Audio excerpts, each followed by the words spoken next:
Hola, ¿qué tal?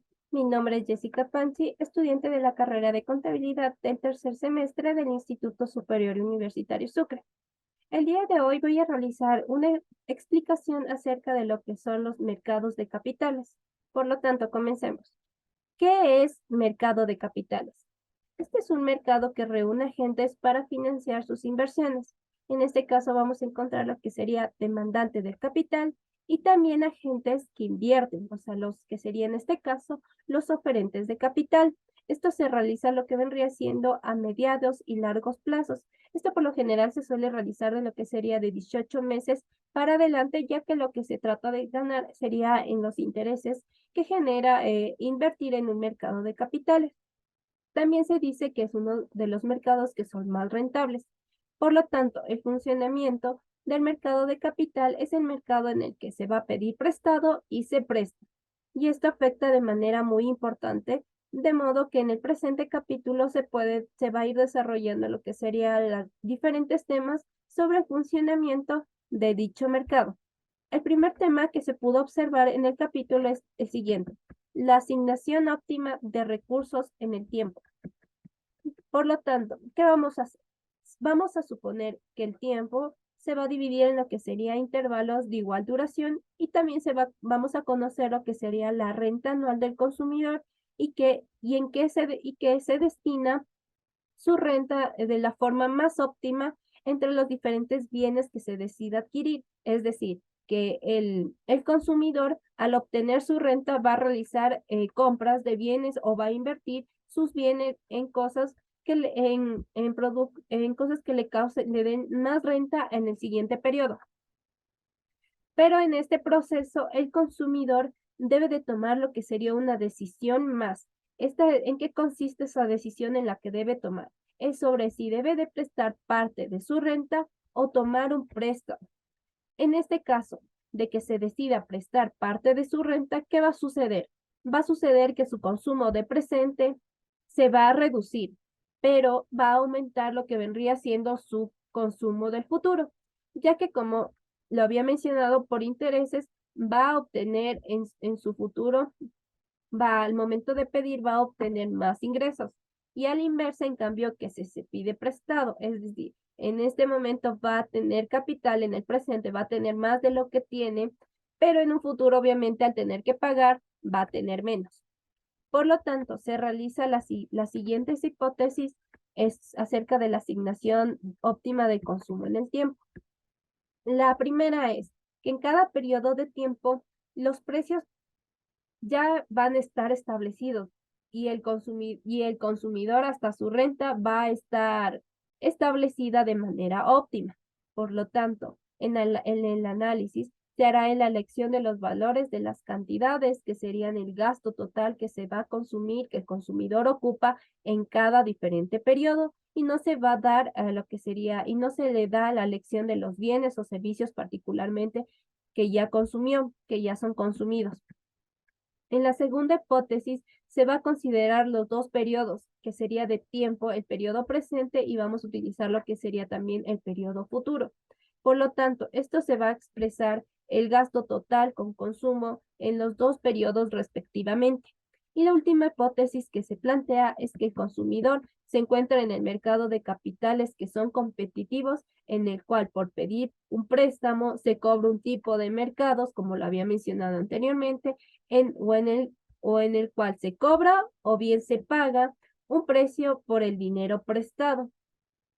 Como el mercado de capitales se considera que es uno de los que son perfectos, cada prestario o prestamista puede pedir un préstamo o prestar tanto cuanto quiera al interés que esté vigente en el país, es decir, la tasa de interés que decida el prestario o que se decida pagar después de un tiempo va a ser dependientemente de cada persona, de cada interés que también esté vigente en su país. Por lo tanto, una vez definidas las hipótesis que las mencioné anteriormente, podemos construir lo que sería un modelo de elección a lo largo del tiempo. Los elementos del problema de optimización del consumidor en este caso van a ser las siguientes.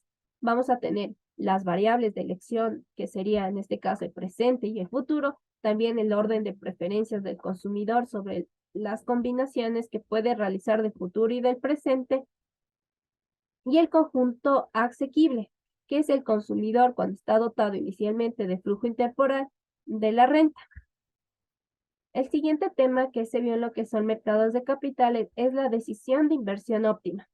Esto se puede considerar que las empresas pueden ser los únicos que pueden lograr una inversión productiva, es decir, que son los únicos que pueden transformar la renta presente en una renta futuro por medio de producción, ya que las empresas, al tener su renta en cada periodo, llegan a invertirla más y llegan a tener mayor producción,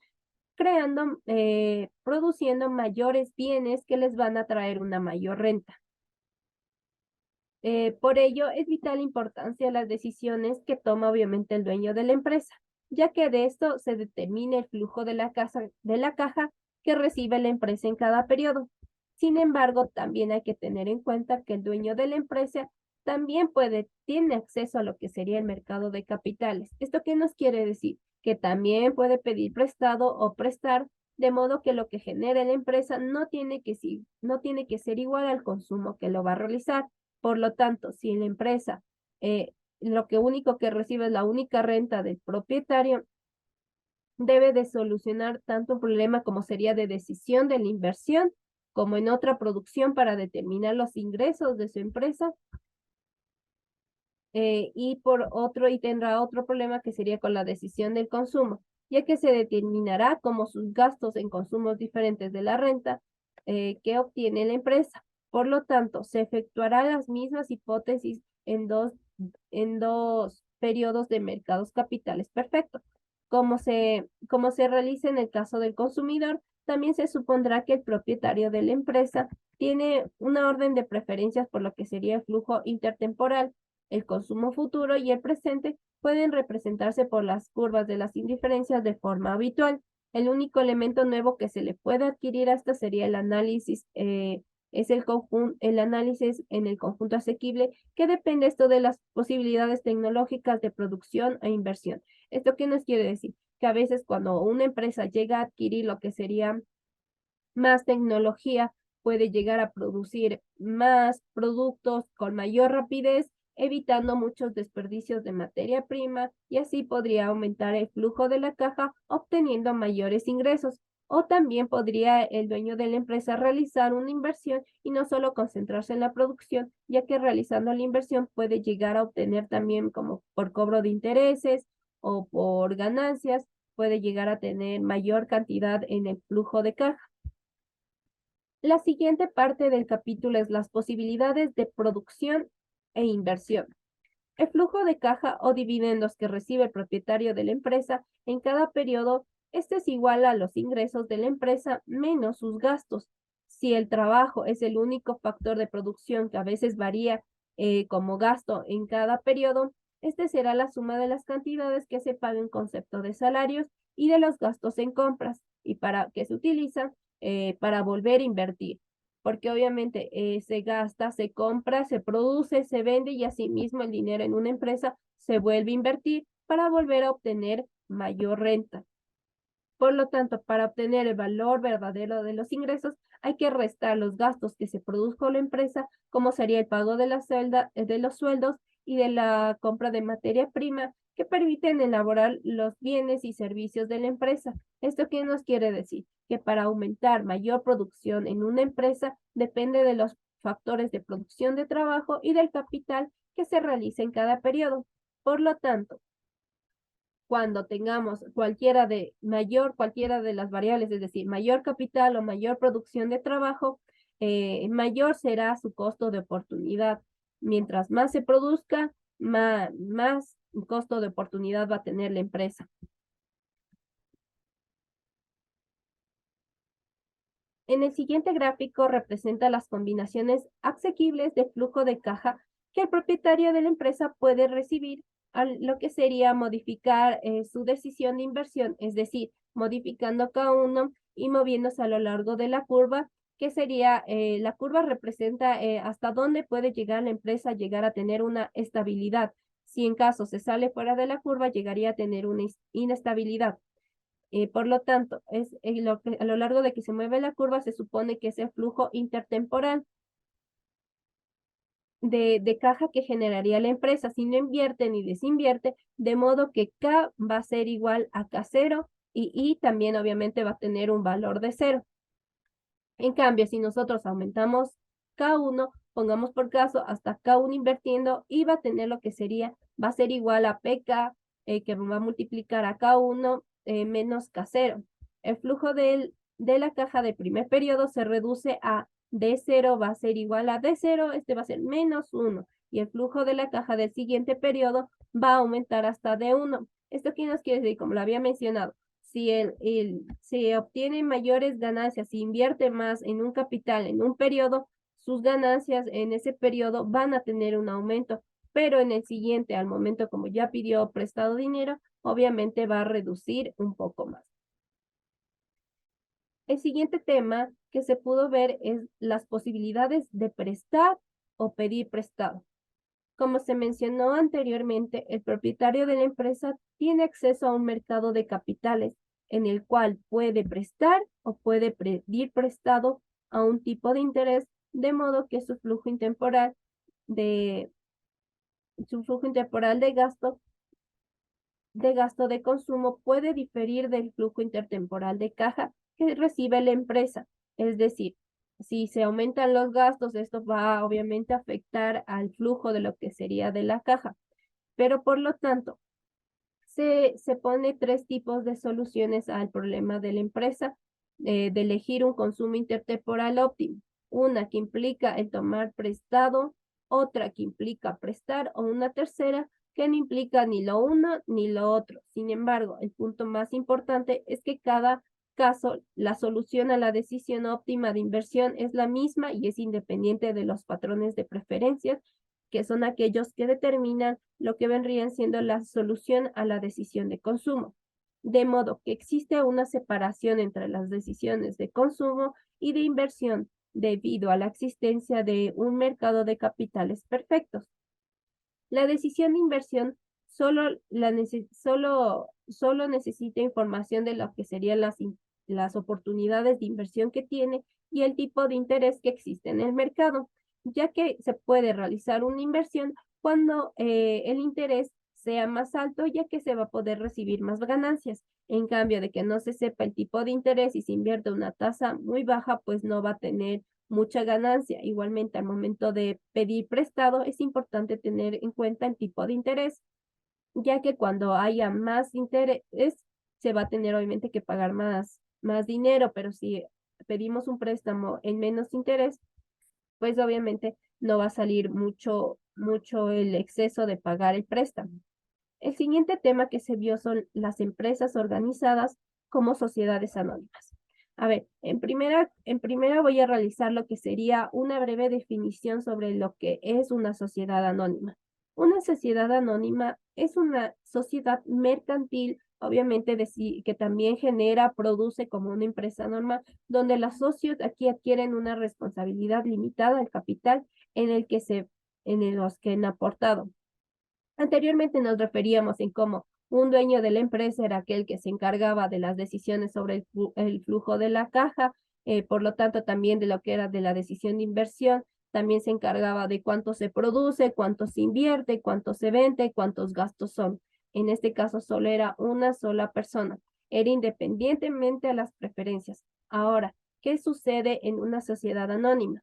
En donde la empresa es propiedad de dos o más accionistas y las decisiones de producción se toman por lo que sería un directivo contratante. Esto por lo general suele llegar a suceder en las sociedades anónimas de que todos los accionistas a veces designan a una sola persona, contratan en la empresa para que sea el encargado de todo el proceso de la empresa, desde la producción hasta la venta y la distribución. Y es aquel el que se encarga de mantener en buen estado a la empresa y lo único que por lo general los accionistas llegan a ver sería el estado de los resultados en donde se puede ver si las empresas tienen ganancias o pérdidas. Pero ¿qué sucede cuando hay un directivo contratado dentro de una empresa? Esto puede llegar a suceder dos tipos de problemas. Uno, Los accionistas pueden estar en pueden estar en desacuerdo sobre las decisiones del directivo, ya que al ser varios siempre va a haber un desacuerdo, una disputa, porque va a decir, no, el gerente no, es una mala inversión, o sí, es una buena inversión. Siempre va a haber este choque entre los accionistas. Y también cómo puedes saber en este caso el directivo las preferencias en lo que quieren invertir los accionistas para que todos estén de acuerdo. Entonces, por lo tanto, se propone la siguiente solución: que los accionistas también puedan prestar o pedir prestado en el mercado de capitales al mismo tipo de interés. De esta forma, los problemas se estarían solucionando. Entonces, en un mercado de capitales perfectos, el directivo de la empresa actuará totalmente de acuerdo que lo sería con los intereses de los accionistas, eligiendo aquel nivel de inversión que logre maximizar el valor presente del futuro de las rentas o de los ingresos que va a tener la empresa. Por lo tanto, la empresa puede distribuir entre los accionistas su participación en flujo de la renta neta resultante de la elección de inversión óptima, haciendo que cada accionista tome su decisión de pedir prestado o prestar para en este caso maximizar lo que sería la utilidad del consumo presente o futuro, ya que si todos llegan a invertir, puede generar más ganancias a lo que sería al consumo, tanto como se mencionó, al presente y al futuro, ya que se va a recibir ganancias por realizar esta inversión. El siguiente tema que se pudo observar es el equilibrio del mercado de capitales bajo certidumbre. Esto se considera que el tipo de interés es un precio, y aunque se lo dijo que el mercado de capitales es perfecto y que puede considerarse para cada prestario o prestamista, el mercado de capitales estará en equilibrio. Esto sucede cuando la oferta en forma de concesión de préstamos iguales y la demanda iguale a lo que sería la demanda en forma de solicitud de préstamos para la inversión y el consumo, y como resultado, ¿qué se va a poder obtener? Las relaciones en este tipo de interés del mercado y la decisión de tomar prestado y prestar a los demás consumidores y de la empresa a partir de las soluciones a sus problemas de optimización intertemporal. Las agregaciones de las relaciones resultantes también conducirán a lo que sería una determinación en el equilibrio del mercado. Y la última parte del capítulo es la siguiente. Ampliación a varios periodos. Como se vio durante todo el largo del video en el que he ido explicando, se sugerirá que el tipo de interés del equilibrio de las cantidades prestadas y tomadas prestadas y la inversión dependían más a lo que eran las preferencias del consumidor, ya que es aquel el que se encarga de realizar la inversión, en ver cuáles serían las óptimas más para cuáles son las que más le convienen, entre lo que sería entre el consumo presente y el consumo futuro. Las funciones de producción futuras y lo que se pretendía gastan y lo que sería se gasta en lo que sería precios y salarios. Al menos en parte el interés y la inversión están determinadas por las fuerzas clásicas, que sería la productividad y frugalidad. ¿Qué es frugalidad? Frugalidad se refiere a lo que sería la optimización del uso de tiempo y el dinero para evitar lo que serían desperdicios dentro de una empresa. Volviendo al tema de nuevo.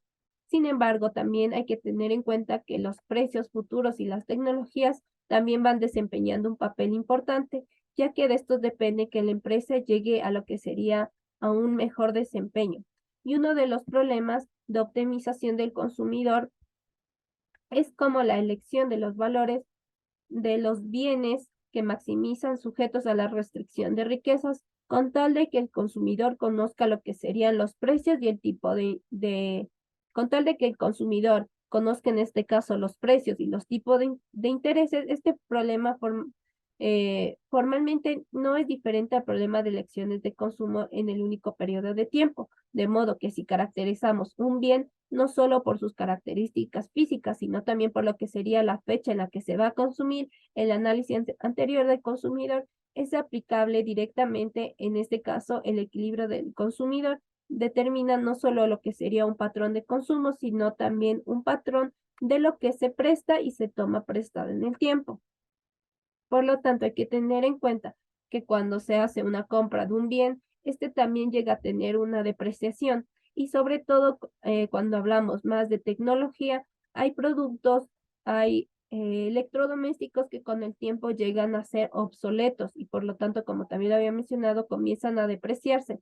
¿Y esto qué hace? Que cuando nosotros queramos revender o vender durante este tiempo, el producto ya no se vende a la misma cantidad y por lo tanto genere pérdidas o ganancias. Y sucede lo mismo cuando nosotros decidimos reinvertir, cuando nosotros decidimos invertir.